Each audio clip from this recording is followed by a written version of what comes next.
prispevku pa bomo prisluhnili, kako so se prenosa in širjenja znanja lotili v Gorenju.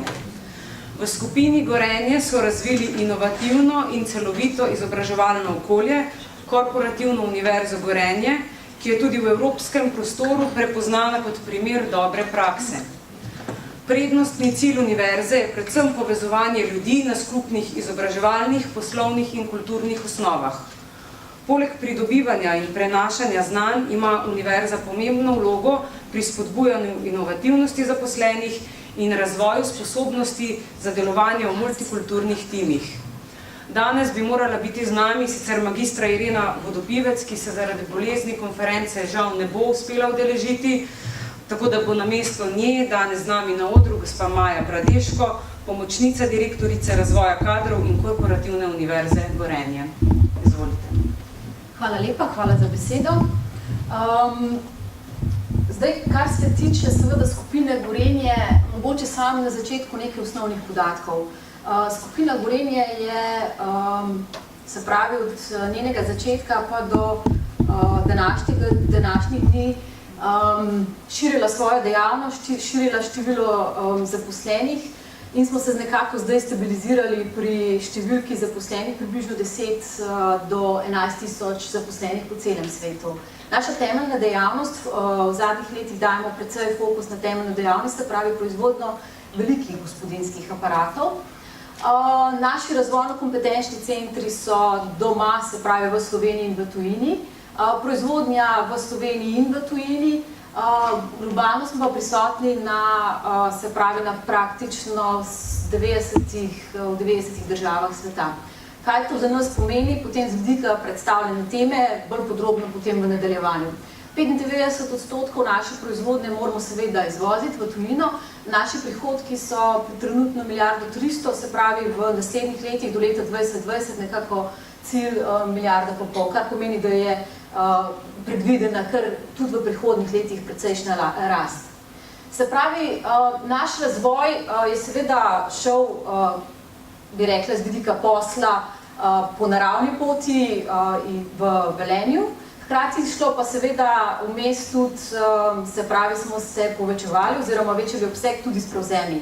V letu 2006 recimo, oziroma v letu 2005 smo prevzeli češko podjetje Mora iz Moravije, v letu 2008 prevzem nizozemske družbe Atah in v letu 2010 prevzem družbe na Švedskem, se pravi ASKO podjetja, ki je bil specialist za razvoj in za proizvodnjo določenih gospodinjskih aparatov.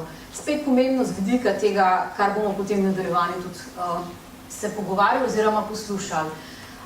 To širitev dejavnosti pa obseg poslovanja smo pa poskušali stalno podkrepiti ali pa podpirati tudi z izvajanjem programa oziroma z razvojem programa usposabljanja. Se pravi, Gorenje je bilo recimo izmed vseh velikih slovenskih podjetij, ki verjamem, da so se ukvarjali z določenimi programi usposabljanja, ki so jih izvajali za razvoj ali pa za usposabljanje talentov. Tudi v Gorenju smo preko 20 let, že recimo leta 2011, zdaj pa že preko 20-25 let praktično, izvaja menedžersko akademijo za talente, se pravi za ključne kadre, za talente, ki smo potem dali priložnost, da so razvijali lastno kariero znotraj podjetja. V kasnejših letih s prevzemom smo pa razvijali nove programe usposabljanja, ki so seveda podpirali internacionalizacijo in globalizacijo podjetja. Bolj podrobno potem v nadaljevanju. In zakaj zdaj pomembno pravzaprav, da govorimo o prenosu oziroma tej medkulturni ali pa multikulturni simbiozi, ko govorimo o posameznih poslovnih funkcijah.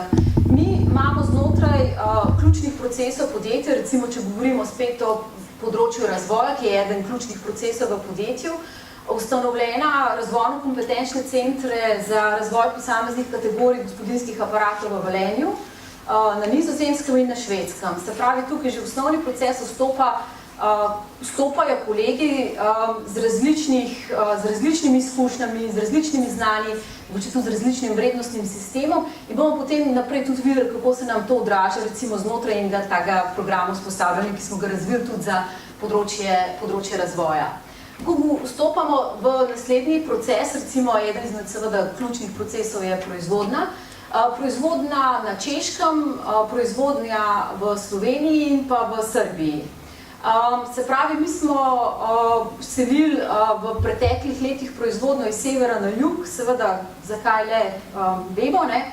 Ampak se nam je recimo pokazalo, ali pa je tudi v okviru tega proizvodnega procesa, kot enega ključnih procesov, prihaja seveda tukaj tudi do določene multikulturno oziroma tega povezovalnega momenta, ki ga moramo z vidika HR ali pa z vidika usposabljanja nadaljem tudi podpirati. Potem pa seveda, glede na to, da 95% naših izdelkov izvozimo v tujino, pa široko razvijana prodajna mreža.